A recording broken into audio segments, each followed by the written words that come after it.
사도행전 1장 24절부터 26절의 말씀.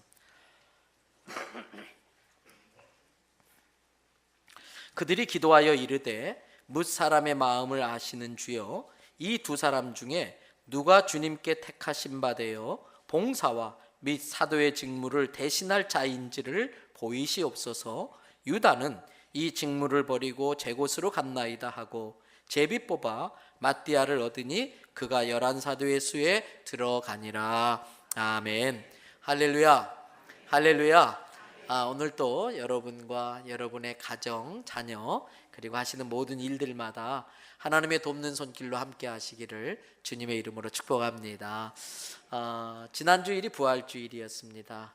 언론에서는 한 5만 명 이렇게 보도했지만은 제가 보니까 그 자리 우리가 텐트로 이렇게 막았던 그 안에 3만 명이 다 차면 앉을 수 있다고 그래요. 그래서 밖에 들어오지 못한 분들까지 이렇게 하면은 아마 3만 5천 명 정도 왔을 거라고 생각하는데, 와주신 분들에게 감사드리고 우리 또 연합성가대로 수고해 주셔서 정말 감사하고, 무엇보다도 우리 청년들이 끝까지 남아서 당일날 제일 먼저 가서 거기에 무대에 이렇게 세팅하고 하는 일에 수고를 했고 끝까지 남아서 봉사해 주신 것에 대해서 정말 감사의 말씀을 드려요. 이제 부활주일이 그렇게 지난 지가 일주일이 되었어요. 불과 일주일밖에 안 지났는데 안타깝게도 우리들의 마음은 좀 예수님의 부활에 대해서 무덤덤한 게 아닌가 하는 아쉬운 마음이 있어요.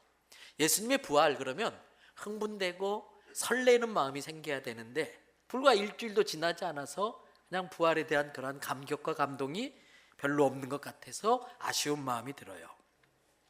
그러나 여러분 한번 상상해 보십시다. 첫 번째 부활절 이유는 어떠했을까? 죄송합니다. 예수님이 맨 처음 부활하셨을 때에 그 이후에 예루살렘 성의 분위기는 어떠했을까? 한번 상상해 보세요.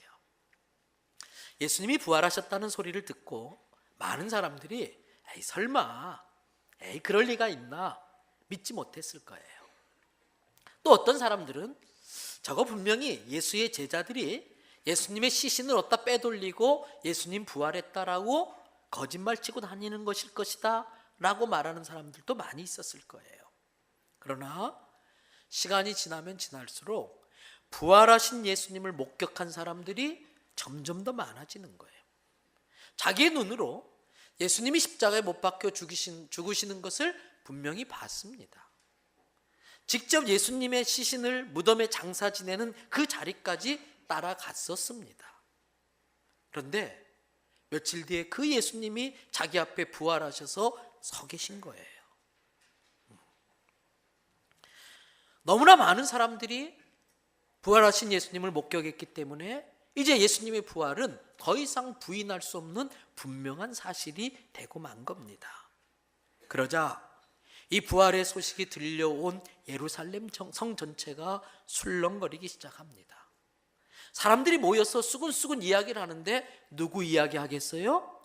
예수님 이야기. 그것도 부활하신 예수님의 이야기로 사람들이 막 이야기를 해요. 여기저기에서 나도 부활하신 예수님 봤어, 나도 부활하신 예수님 만났어, 이러한 이야기로 예루살렘 성에 가득 채워지기 시작합니다.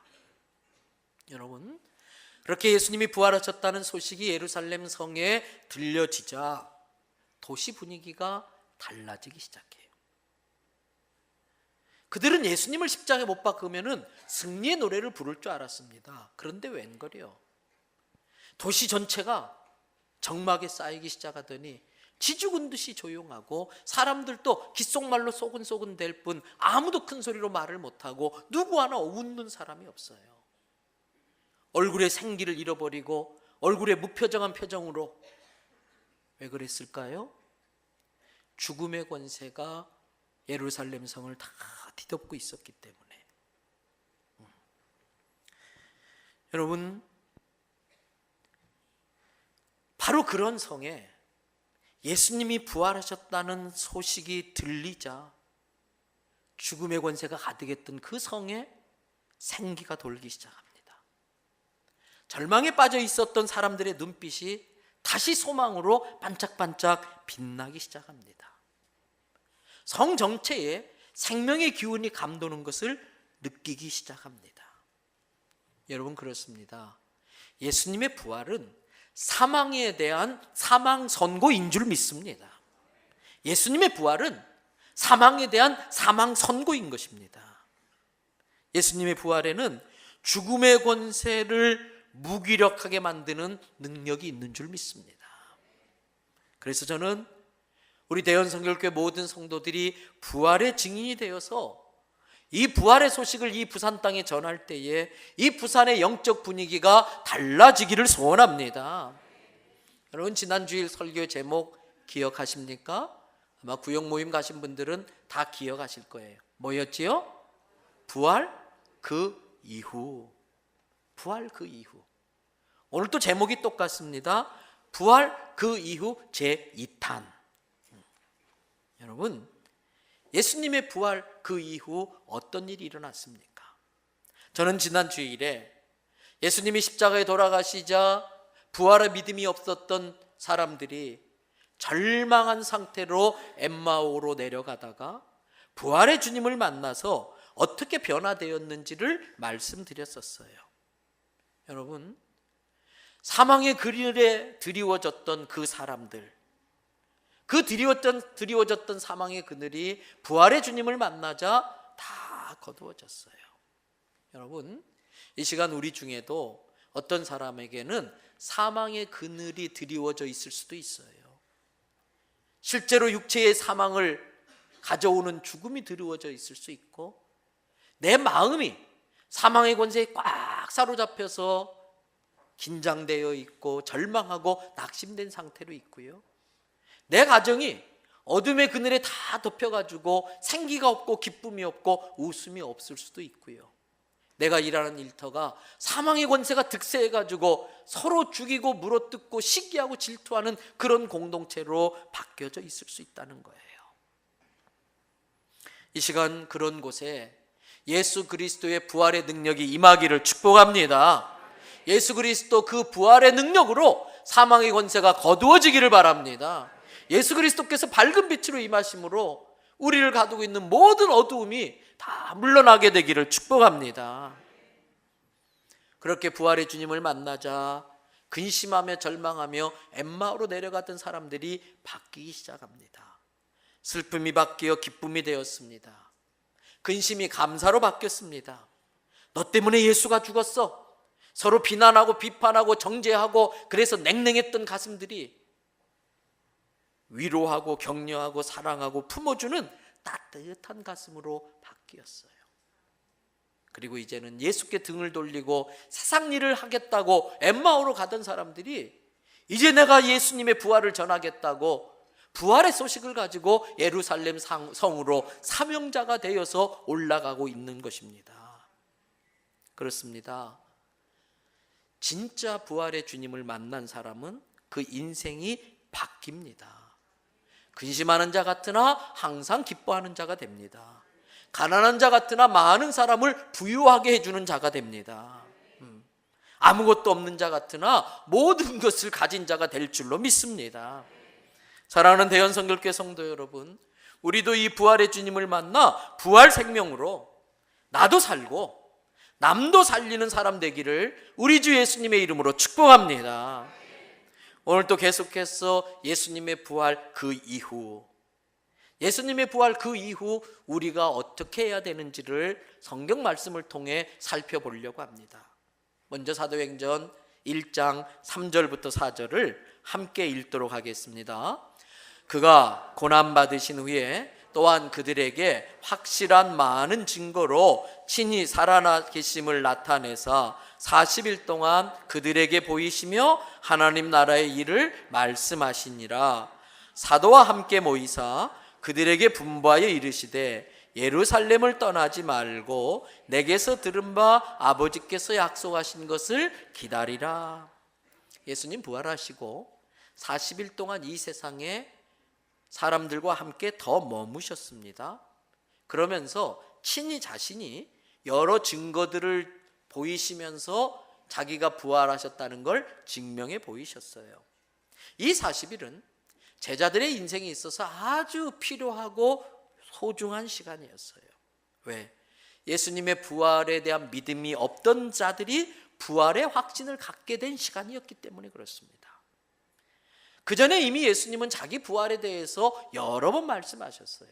그러나 그게 믿겨지지 않았어요. 그런데 지금 예수님은 자기가 말씀하신 대로 죽었다가 부활하심을 증명해 보이시잖아요. 죽었다가 부활하신 주님이 말씀을 하시니까 예수님의 부활이 믿음으로 확 와닿았던 것입니다. 예수님은 그 40일 동안 제자들에게 하나님 나라의 일들을 이야기해 주었다라고 3절에서 말하고 있어요. 하나님 나라의 일들, 앞으로 이 땅에 이루어질 하나님의 나라를 제자들에게 들려주는 겁니다. 예수님이 진정한 통치자, 왕이 되어셔서 다스리실 그러한 나라의 이야기입니다. 이 40일의 시간을 통해서 천국, 하나님 나라가 막연했던 이 제자들이 부활의 주님을 만나서 부활의 사실이 확실해진 것처럼 이제는 말씀하신 바를 확실하게 책임져 주시는 그 예수님의 말씀이기 때문에 천국에 대한 이야기도 너무나 또렷하게 선명하게 그들에게 와닿을 수 있었던 것입니다. 여러분, 40일의 그 시간을 통해서 막연했던 그 천국, 멀게만 느껴졌던 그 하나님의 나라가 이제 오늘 이곳에서 제자들이 경험할 수 있고 그렇게 믿어지고 소망하는 나라로 바뀌어졌다는 거예요. 예수님께서는 이 40일 동안에 두 가지의 일을 부탁하세요. 예수님의 부활을 통해서 예수 그리스도가 진정 구주로 입증되었다는 이 사실을 전하라는 것입니다. 그리고 그 예수 그리스도께서 다시 이 땅에 왕으로 오실 것에 대한 하나님의 나라를 온 땅에 증거하라는 것입니다. 보실까요? 사도행전 1장 6절부터 8절의 말씀 똑같이 읽어봅니다. 그들이 모였을 때에 예수께 여짜와 이르되 주께서 이스라엘 나라를 회복하심이 이때니까 하니 이르시되 때와 시기는 아버지께서 자기의 권한에 두셨으니 너희가 알 바 아니요 오직 성령이 너희에게 임하시면 너희가 권능을 받고 예루살렘과 온 유대와 사마리아와 땅끝까지 이르러 내 증인이 되리라 하시니라. 40일 동안 예수님께서 하나님 나라의 일을 이야기해 주자 제자들의 마음이 설레기 시작해요. 하나님 나라에 대한 소망이 생긴 겁니다. 빨리 그 나라가 임하면 참 좋겠다 이런 마음이 생겼어요. 똑같습니다. 우리도 사랑하는 대연성결교 성도 여러분, 성경을 통해서 하나님의 말씀을 듣고 읽을 때마다 우리 마음에 하나님 나라에 대한 소망이 더 확실해지시기를 바랍니다. 지난주에도 말씀드렸어요. 하루를 더 살았다. 이것은 어떻게 보면 이제 하루 더 늙었다는 뜻이지요. 죽음의 시간에 하루 더 가까워졌다는 뜻이기도 하지요. 그러나 우리에게 천국의 소망이 있다면 하루를 더 살았다는 것은 늙었다거나 죽었다는 것이 아니라 그만큼 하루만큼 천국에 가까이 갔다는 뜻인 줄로 믿습니다. 하루만큼 더 천국에 가까이 갔으니까 천국이 우리에게 더 선명해져야 돼. 천국이 더 뚜렷해져야 돼요. 여러분, 하나님 나라에 대해서 생각할 때마다 우리 가슴 속에 하나님 나라 천국에 대한 소망과 기대로 우리 가슴이 설레기를 축복합니다. 제자들도 마찬가지예요. 그래서 예수님께 물어봅니다. 예수님, 주께서 이스라엘 나라를 회복할 때가 이때입니까? 예수님의 권세로 이스라엘 나라를 다시 회복시키는 그 시간이 혹시 지금입니까?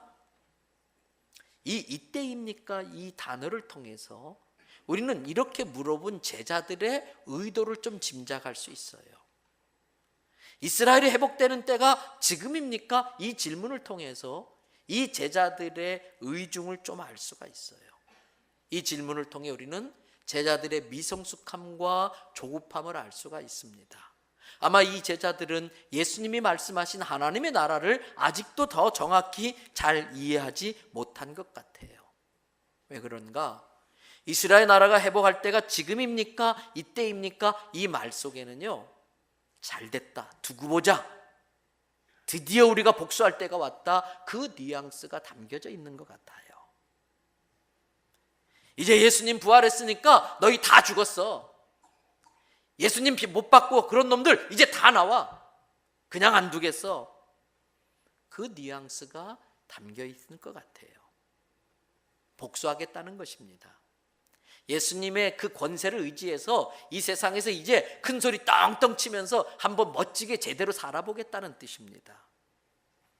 아닙니다. 예수님이 말씀하시는 하나님의 나라는 결코 그런 나라가 아니지요.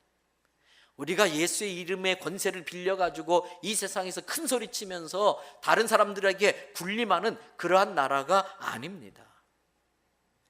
진정한 성도는 이 땅에 소망을 두지 않아요. 지난주에 말씀드렸지요. 이 세상은 들에 핀 꽃과 같아요. 들풀과 같아요.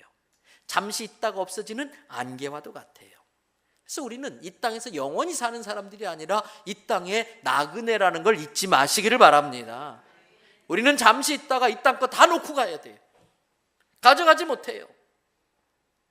우리들 중에 많은 사람은 지금까지 살아온 시간보다 앞으로 살아가는 시간이 훨씬 더 짧아요. 지금까지 산 시간이 그렇게 빨리 지나갔다면 내 남은 시간은 얼마나 빨리 지나갈 것인가. 그런데 그 짧은 시간 뒤에 다 썩어질 걸로 바뀌게 되는, 내가 하나도 가져가지 못하는 것에 내 인생을 올인하고 거기에 모든 걸 걸고 산다면 이건 참 안타까운 것이지요. 아닙니다. 우리가 가야 할 곳, 우리가 생각하는 것보다 훨씬 더 빠른 시간에 우리가 가야 할 곳은 영원한 나라, 천국, 하나님 나라인 줄로 믿습니다. 그것이 우리의 진정한 고향인 것이에요. 예수님이 말씀하시는 나라는 예수의 이름을 힘입어서 우리가 군림하는 그런 나라가 아니라 내가 먼저 예수님의 다스림을 받는 상태가 되는 것이 하나님의 나라인 것입니다. 내 마음속에 하나님의 말씀으로 다스림을 받으면, 내 마음이 하나님의 말씀으로 다스림을 받으면 내 마음에 하나님의 나라가 이루어집니다. 내 가정이, 내 욕심, 내 오기, 내 고집, 내 주장으로 가정이 다스림을 받으면 거기는 지옥 같은 집구석이에요. 내 가정이 예수님을 믿고 예수님의 말씀에 순종하는 사람들이 모여서 예수님의 말씀을 따라 가정을 이끌고 가면 그곳이 바로 천국이에요. 여러분, 아무리 궁궐 같은 집에 살아도 하나님의 말씀으로 다스림 받는 사람이 없으면 거기는 지옥이에요. 아무리 초가집 같은 집이라도 하나님의 말씀으로 다스림 받는 사람들이 모여 살면 거기가 천국이에요. 초막이나 궁궐이나 내 주 예수 모신 곳이 그 어디나 하늘나라가 되는 거예요. 내 직장도 마찬가지입니다. 직장에서 일하는 우리들이 하나님의 통치, 하나님의 말씀에 따라 순종하며 그 말씀 따라 살면 그곳에서 천국 하나님 나라를 세울 수가 있는 거예요. 우리는 이 예배 마치고 세상에 나갑니다. 그때 우리의 사명이 있습니다. 내가 있는 곳에서 하나님의 나라가 이루어지게 하옵시고 하늘에서 이루어진 것 같이 이 땅에서 이루어지나이다. 하나님 나라를 이루는 사람들이에요. 그런데 제자들은 어떻습니까? 여전히 예수님 이용해서 세상에서 왕노릇하고 군림해 보겠다는 거예요. 예수님이 가르쳐주신 하나님 나라와 전혀 다른 세상 나라를 꿈꾸고 있는 것입니다. 오병이어의 기적을 일으키시는 예수님보다도 예수님이 일으켜주시는 오병이어의 기적에 더 관심이 있는 거예요. 우리는 오병이어의 기적을 일으켜주시는 예수님의 마음을 두어야 되는데 그 예수님보다는 예수님이 일으켜주시는 오병이어에 더 관심이 있으면 안 된다는 것이지요. 여러분, 그렇게 세상 나라에 대한 미련을 버리지 못하면 어떻게 될까요? 내 나이가 점점 더 들어서 세상에 남은 시간이 별로 남지 않은데도 여전히 세상에 대한 미련을 버리지 못하고 이 세상에 소망을 두고 살면 어떻게 될까요? 가룟 유다처럼 됩니다. 가룟 유다처럼 됩니다. 가룟 유다가 어떤 사람입니까? 성경 뒤로 한 장 넘기셔서 사도행전 1장 17절을 보세요. 우리 같이 한번 읽도록 하겠습니다. 이 사람은 본래 우리 수 가운데 참여하여 이 직무의 한 부분을 맡았던 자라. 여러분, 여러분, 가룟 유다는요, 예수님께 특별한 은혜를 입은 사람이에요. 예수님께서 하나님 나라를 세우기 위하여 12제자를 모을 때에 예수님의 마음에 쏙 들어가지고 예수님의 택함을 받은 사람이에요. 예수님의 부르심을 받고 아무나 될 수 없는 예수님의 제자가 된 사람이에요. 특별히 그는 예수님께 그의 재능과 은사를 인정받고 또 무엇보다도 예수님께 신임을 받아가지고 예수님의 돈주머니를 맡았던 사람이에요. 12제자와 함께 선교 여행을 다닐 때에 경비를 책임진 사람이 가룟 유다입니다. 식당에 가서 음식을 사 먹고 음식값을 지불하는 모든 회계 장부를 맡은 사람이 가룟 유다입니다. 아무에게나 맡겼겠습니까? 예수님이 특별히 사랑했기 때문에, 특별히 신임했기 때문에 맡겼던 사람이에요. 그러나 가룟 유다는 세상에 대한 미련을 버리지 못하자 결국 어떻게 됩니까? 여러분, 사도행전 1장 18절이에요. 같이 또 한번 읽습니다. 이 사람이 불의의 싹스로 밭을 사고 후에 몸이 곤두박질하여 배가 터져 창자가 다 흘러나온지라. 불의의 싹이 무엇입니까? 악한 대제사장 무리들에게 예수님을 팔아넘기고 받은 은화 30냥이 불의의 싹입니다. 가룟 유다는 세상에 대한 미련, 물질에 대한 욕심, 성공에 대한 욕심을 버리지 못하다가 예수님을 은 30냥에 팔아먹고 비참하게 이 생애를 마쳤을 뿐만 아니라 영원한 지옥에서 끔찍한 고통을 당하는 신세가 되고 만 거예요. 자기에게 찾아온 축복의 기회, 아무나 얻을 수 없는 그 특별한 기회를 얻었는데 그렇게 날려버리고 말았어요. 결국 그의 직분은 다른 사람에게 돌아가고 말았습니다. 여러분, 사도행전 1장 25절을 다 같이 보도록 하겠습니다. 다 같이 읽으실까요? 봉사와 및 사도의 직무를 대신할 자인지를 보이시옵소서. 유다는 이 직무를 버리고 제 곳으로 갔나이다 하고, 지금 제자들이 모여서 가룟 유다를 대신할 자를 뽑자는 거예요. 사랑하는 대연성결교회 성도 여러분, 오늘 내가 이 자리에 있다는 것은 하나님의 특별한 은혜와 축복을 입고 있다는 증거입니다. 오늘 내가 이 자리에 앉아 있다는 것은 내가 어떻게 해서 이 자리에 와 있든 간에, 친구가 억지로 오라고 해서 끌려왔든지, 어머니 뱃속에서부터 그냥 본능적으로 교회에 다니다가 보니까 이 자리에 있게 됐든지, 아니면 노방전도팀에 의해서 전도받아 왔든지, 내 발로 스스로 결정해 걸어서 왔든지, 내가 찾아온 것 같지만 아니에요. 주님이 나를 택하고 불러주셨기 때문에 이 자리에 있을 수가 있는 것입니다. 그러므로 우리는 가룟 유다처럼 특별한 하나님의 선택과 은혜를 입은 자들이에요. 왜 은혜입니까? 내가 선택받을 만한 일을 한 적이 없어요. 그런데 선택받았으니까 은혜예요. 나는 아무런 자격이 없습니다. 오히려 악하고 더러운 죄악으로 더럽혀진 추한 존재입니다. 이런 나를 예수님이 부르셔서 예수님의 보혈로 나를 깨끗이 씻어주셔요. 나는 의로운 게 하나도 없는데 그 예수님의 피를 보시고 나를 의롭다고 여겨주시고 나를 받아주셨어요. 나를 하나님의 자녀 삼아주셨어요. 나에게 영원한 생명을 주셔서 천국을 소망하며 살게 해주셨어요. 이게 은혜 아니고 뭐가 은혜겠습니까? 사랑하는 대연성결교회 성도 여러분, 이 은혜를 저버리지 마시기를 바랍니다. 아무에게나 주어질 수 없는 이 기회가 나한테 주어졌어요. 아무나 받을 수 없는 축복이 나한테 부어졌어요. 이거 놓치지 마시기를 바랍니다. 그렇게 귀한 은혜를 저버리고 그렇게 귀한 찬스를 날려버리고 가버린 가룟 유다를 대신해서 뽑힌 사람이 마띠아예요. 마띠아는 어떤 사람인가? 오늘 성경은 마띠아에 대해서 이렇게 정보를 줍니다. 21절부터 22절이에요. 거기에 보니까 이러므로 언제로부터요?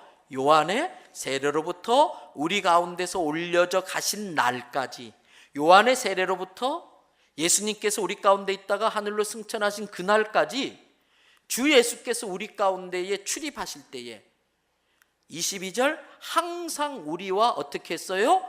함께 다니던 사람 중에 하나. 이게 마띠아입니다. 무슨 말일까? 예수님께서 세례 요한에게 세례를 받으신 그때부터 시작해서 이 땅에서의 사역을 마치시고 승천하시는 그때까지 한 번도 주님을 떠나지 않고 주님과 항상 함께 있었던 사람 중에 하나가 마띠아라는 거예요. 그런데 이 말을 다르게 해석하면 예수님께서 12 제자를 택하시고 부르실 때에 어쩌면 마띠아도 그 자리에 있었다는 뜻이에요. 또 뒤집어 말하면 12 제자가 선택받을 때에 마띠아는 선택받았다 못 받았다? 못 받았다는 뜻이에요. 13번째였다는 뜻이기도 할 거예요. 그렇다면 마띠아는 충분히 낙심할 수 있었어요.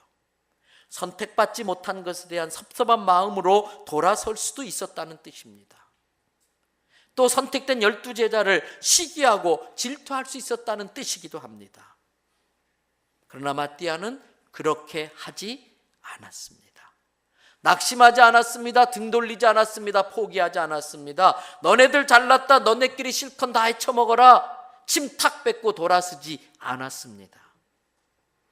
비록 12 제자에 들지 못했지만 주님이 마지막 승천하실 때까지 끝까지 주님을 따랐습니다. 그랬더니 그것을 기특하게 보셔서 주님께서 가룟 유다를 대신해서 마띠아를 뽑아 주시더라는 거예요. 사랑하는 대연성결교회 성도 여러분, 우리에게 이러한 마띠아와 같은 마음의 자세가 필요한 줄로 믿습니다. 누가 알아주지 않아도 좋습니다. 화려한 스포트라이트를 받지 않는 자리가 되어도 좋습니다. 남들에게 가리워진 뒷자리도 괜찮습니다. 그저 주님께 받은 은혜가 감사할 뿐이에요. 나 같은 죄인 살려주신 그 은혜가 감사할 뿐이에요. 아무도 몰라주어도 주님 알아주시니 그거 하나만으로도 충분한 거예요. 여러분, 미성숙한 사람들끼리 모여 살다 보면 오해받을 때가 있어요. 섭섭할 때가 있어요. 그때 마귀가 착 달라붙어요. 그때 마귀가 간을 보잖아요. 간을 보잖아요. 그때 간을 보는데 예수 피맛이 나야 돼. 간을 딱 보는데 예수 피맛이 나야 돼. 어이구, 저 대연성결교회 저 징그러운 것들, 저것들은 예수 피밖에 없어. 예수 피 앞에 원수 마귀는 놀래서 달아날 줄로 믿습니다. 마띠아는 섭섭해도 주님 알아주시면 되지.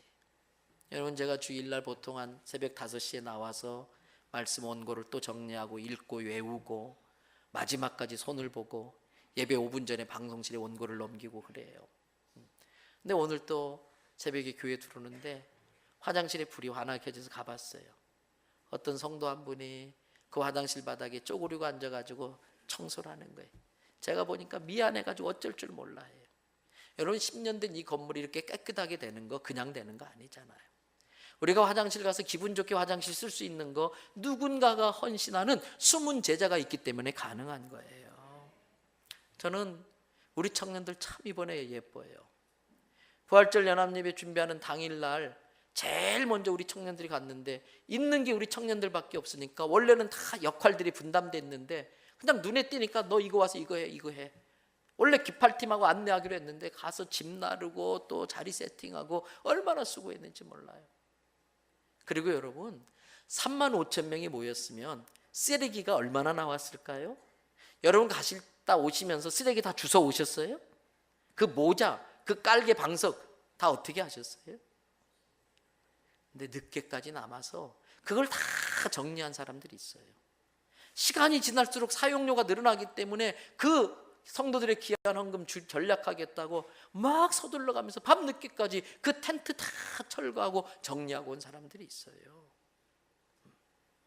여러분, 누군가의 빈자리를 대신해 줄 수 있는 사람, 누군가가 펑크냈을 때에 그것을 메꿔줄 수 있는 사람, 얼마나 멋있어요. 얼마나 멋있어요. 혹시 나를 불러주지 않을까 감독의 눈을 바라보면서 감독이 눈길을 줄기를 기다리면서 열심히 벤치에서 기다리는 후보 선수들이 있어요. 언제든지 부르면 가서 공을 던지기 위해서 워밍업 하면서 몸을 풀고 있는 선수들이 있어요. 근데 그날도 게임이 끝났어요. 자기를 불러주지 않아서 다시 가방을 정리하고 쓸쓸하게 돌아오는 후보 선수들이 있어요. 그럼에도 불구하고 성실하게 그 벤치를 지켜요. 운전하다가 타이어가 펑크납니다.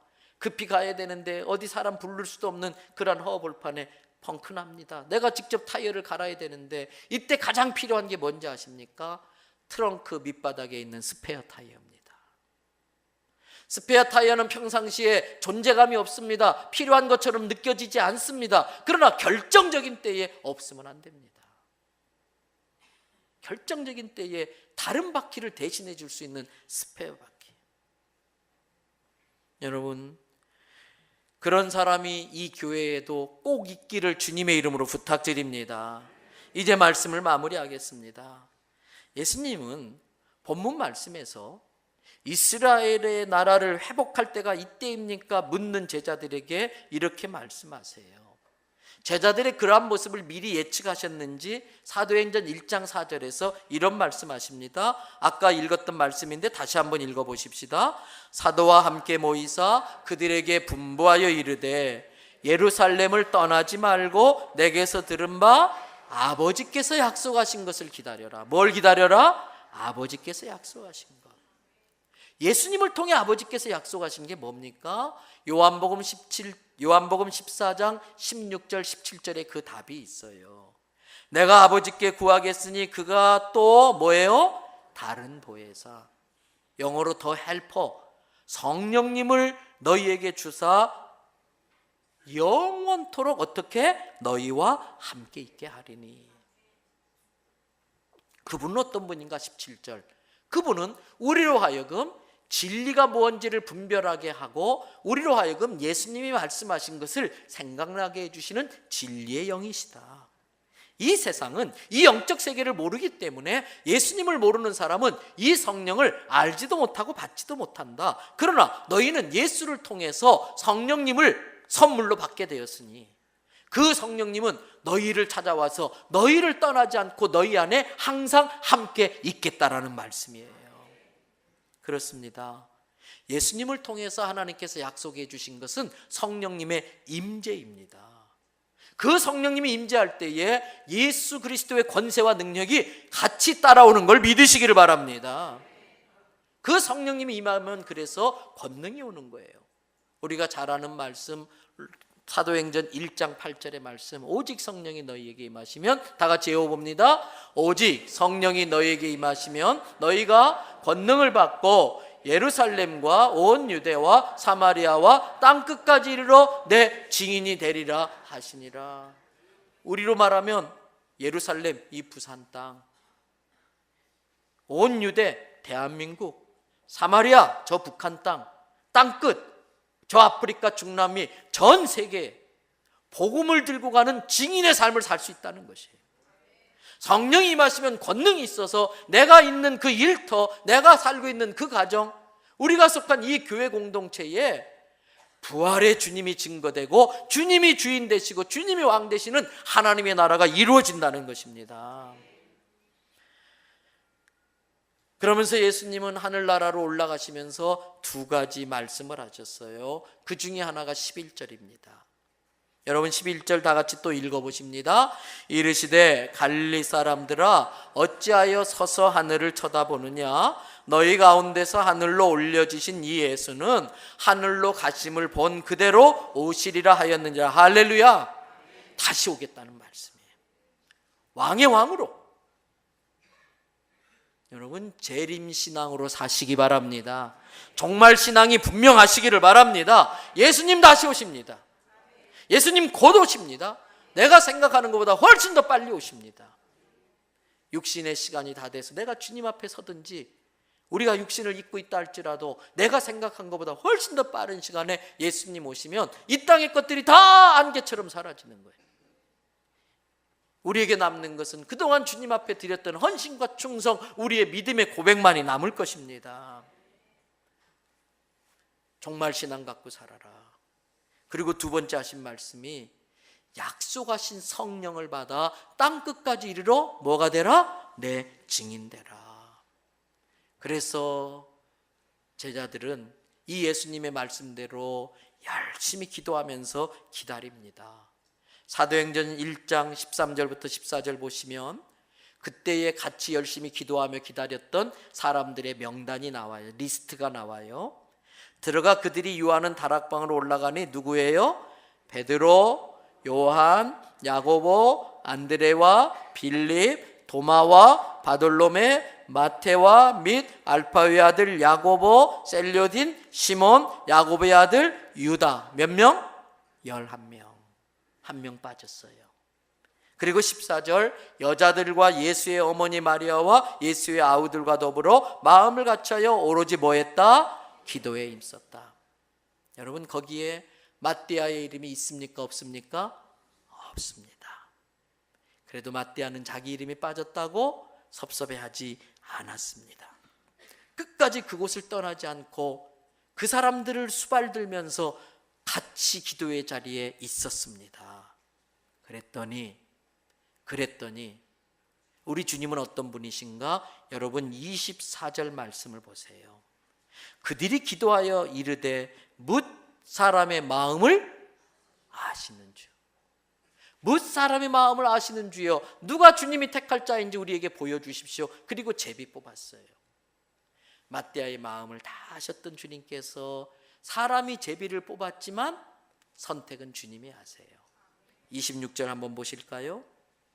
제비 뽑아 마띠아를 얻으니 그가 11사도의 수에 들어가니라. 이제 11명이 아니라 몇 명?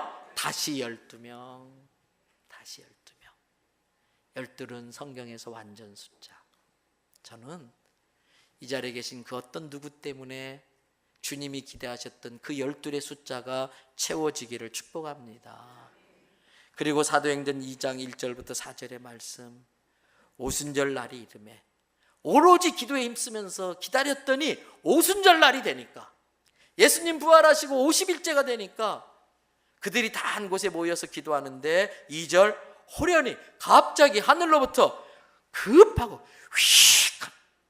급하고 강한 바람 소리가 있어 그들이 앉은 온 집에 가득하면서 3절 마치 불꽃이 막 올라가는 것처럼 불꽃 갈라지는 것 같은 것들이 그들에게 보이는데 그것들이 날아가더니 한 사람 한 사람 머리 위에 불꽃이 올라가는 거예요.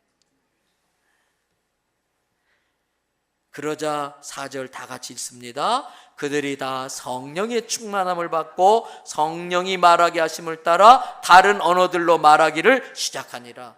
성령 충만의 가장 첫 번째 현상은 말이 바뀌는 거예요. 성령 충만의 가장 첫 번째 현상은 말이 바뀌는, 언어가 바뀌는 거예요. 물론 여기에서 언어는 한 번도 외국어를 배운 적이 없는데 그 자리에 외국어를 쓰는 사람들이 모여있기 때문에 그들도 구원받아야 될 하나님의 자녀이므로 그들이 복음을 들을 수 있도록 제자들에게 외국 언어의 방언을 주셔서 외국말로 복음을 전하게 한 거예요. 그런데 이것이 또 갖고 있는 다른 의미는 우리들이 일상생활 속에 쓰는 언어들이 예수님을 믿고 나면 달라져야 돼. 남을 찌르든 말에서 남을 덮어주는 말, 남을 정죄하고 비판하던 말에서 남을 감싸주는 말, 저주하던 말, 불평하고 원망하는 말이 축복하고 감사하고 축복하는 말로 바뀌어져야 할 줄로 믿습니다. 내가 은혜 받았다, 성령 받았다고도 언어가 바뀌지 않으면 그건 진짜 은혜 받은 게 아니에요. 내 입에서 나오는 말 때문에 누군가의 마음에 하나님의 나라가 임하기를 바랍니다. 내 입에서 나오는 말 때문에 내 가정이 지옥 같은 집구석이 아니라 천국 같은 가정 되기를 축복합니다. 내가 직장에 사는 말 때문에 내 직장 믿지 않는 사람들의 마음 속에 하나님의 은혜가 임하게 되기를 바랍니다. 말씀 마칩니다. 지금 어쩌면 나는 남들이 알아주지 않는 후보 선수일지도 몰라요. 스페어 타이어 같은 인생일지도 모르겠어요. 그러나 충성은 그거와 상관없이 주께 받은 은혜에 감사해서 헌신하는 거예요.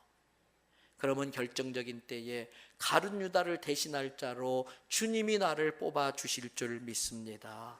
그래서 성령 충만함을 받아가지고 땅끝까지 부활의 증인되는 저와 여러분들 되시기를 주님의 이름으로 축복합니다. 기도하시겠습니다.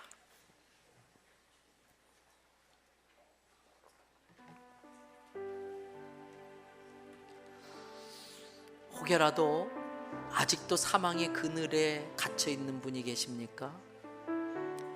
혹시라도 어둠의 권세에 눌려 있는 분이 있습니까? 이유는 단 하나입니다. 예수님 부활하셨음에도 불구하고 부활을 믿지 못해서 여전히 어둠의 권세에 붙잡혀 있기 때문입니다. 또 다른 이유가 있다면, 왜 나는 12제자에 못 들어가? 왜 나는 알아주지 않아? 내가 쟤네들보다 못난 게 뭐가 있어? 이런 마음이 우리에게 있으면 절대 부활의 주님을 경험할 수가 없습니다. 예수 그리스도의 그 부활 생명의 능력으로 나를 묶고 있는 걸 이 시간 끊어버리시기를 바랍니다. 절망과 좌절과 원망과 섭섭한 마음, 노여운 마음, 그거 다 풀어버리십시오. 주님께 다 넘기십시오. 그리고 누군가의 대타로 띄워주어도 쓰임받는 게 그저 감사할 뿐이에요. 대신 메꾸어주는 스페어 타이어 같은 인생이라도 끝까지 주님께 충성하는 인생이 복된 인생.